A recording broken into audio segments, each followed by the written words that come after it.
प्रधानमंत्री नरेंद्र मोदी के रूप में बीजेपी के हाथ तुरुप का एक इक्का लगा है और इस तुरुप के इक्के के सहारे बीजेपी पूरा पश्चिम, उत्तर, दक्षिण हर जगह बीजेपी का परचम लहराने का ख्वाब देख रहा है।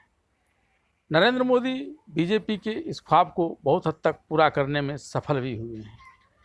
गुजरात में लगातार 4 बार वहाँ के मुख्यमंत्री बने रहे नरेंद्र मोदी। 4 विधानसभा में लगातार उन्होंने जीत हासिल कर वहाँ बीजेपी का एक गढ़ सा बना दिया है। ऐसा ही गढ़ जब वे वहाँ से हट करके उत्तर आए और वाराणसी से चुनाव लड़ा, तब उत्तर में भी उन्होंने बीजेपी का वैसा ही प्रसार किया।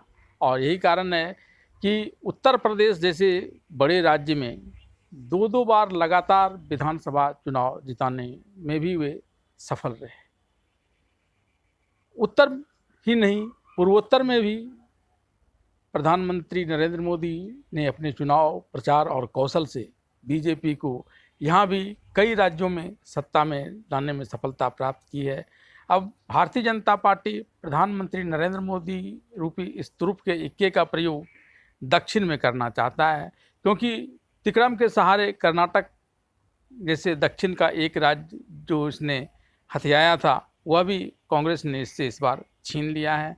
ऐसे में अब तिकड़म छोड़ अपनी ही पृष्ठभूमि से अपना गढ़ तैयार करने का प्रयास भारतीय जनता पार्टी कर रही है। और इसी क्रम में माना जा रहा है कि भारतीय जनता पार्टी अब प्रधानमंत्री नरेंद्र मोदी को दक्षिण के किसी राज्य से लोकसभा का चुनाव लड़ाएगी, ताकि ये वहाँ से जीतकर और फिर उस क्षेत्र दक्षिण में भी भारतीय जनता पार्टी के लिए मजबूती प्रदान करने का काम कर सकें। हालांकि भारतीय जनता पार्टी की तरफ से इस बात को लेकर अभी कोई आधिकारिक घोषणा नहीं की गई है, लेकिन पहले ही से यह बातें हवा में तैरती आ रही है कि वे तमिलनाडु से चुनाव लड़ सकते हैं। और अगर विभिन्न सूत्रों की बात करें तो सूत्रों से प्राप्त जानकारी के अनुसार बीजेपी के अंदर इस तरह का विचार मंथन प्रारंभ भी हो गया है। हैदराबाद में जो इसके टॉप लीडर्स की जो मीटिंग थी, उसमें इस बात की चर्चा भारतीय जनता पार्टी के अध्यक्ष जेपी नड्डा ने किया। उन्होंने यह प्रस्ताव पार्टी के समक्ष लाया कि ऐसा कर दक्षिण के राज्यों में भी बीजेपी का परचम लहराया जा सकता है। और जब इस पर विभिन्न सीनियर्स लीडर की राय मांगी गई तो यह कहा गया कि रामनाथपुरम से ये चुनाव लड़ सकते हैं। रामनाथपुरम की पृष्ठभूमि को अगर देखा जाए तो वहाँ ज़्यादातर मुस्लिम मतदाता हैं और अभी वहाँ से इंडियन यूनियन मुस्लिम लीग के नबसकानी वहाँ से सांसद हैं।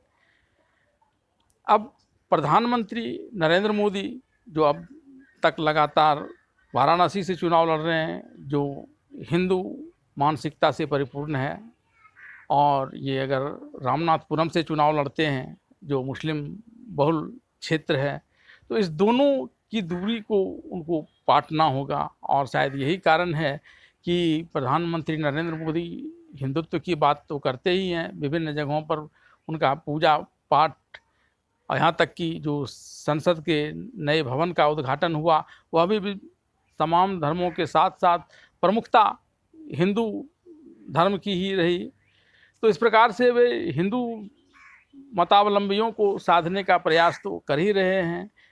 मुस्लिम मतावलंबी जैसे रामनाथपुरम वाले क्षेत्र में भी वे अपना परचम फहराना है, इसलिए पहले ही से वो मुसलमानों की बात भी करने लगे हैं। और जो दबे कुचले मुसलमान हैं, फिलहाल उन्होंने उसकी बात शुरू की है। और इसी को लेकर अगर वे वहाँ से चुनाव जीतते हैं तो भारतीय जनता पार्टी के लिए एक बड़ी उपलब्धि होगी दक्षिण के राज्यों में भी फैलने की, क्योंकि वहाँ मुस्लिम मतदाता की जनसंख्या भी काफ़ी अधिक है कई जगहों पर। और खास करके भारतीय जनता पार्टी को भी एक बड़ा अस्त्र मिल जाएगा इस रूप में, यह कहते हुए कि हिंदू मुसलमान दोनों ही को साधने की क्षमता भारतीय जनता पार्टी में है और तब फिर पूरे भारत के कई जगहों पर इस विचारधारा के साथ जहां अभी भारतीय जनता पार्टी नहीं फैल पा रही है वहां फैलने में इसे मदद मिल सकती है। हालांकि अभी ये अंदर खाने की बात है।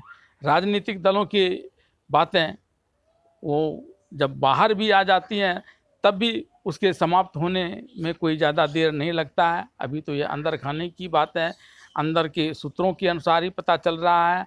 असल में होगा क्या यह तो तभी पता चलेगा जब 2024 का लोकसभा का चुनाव सामने आ जाएगा।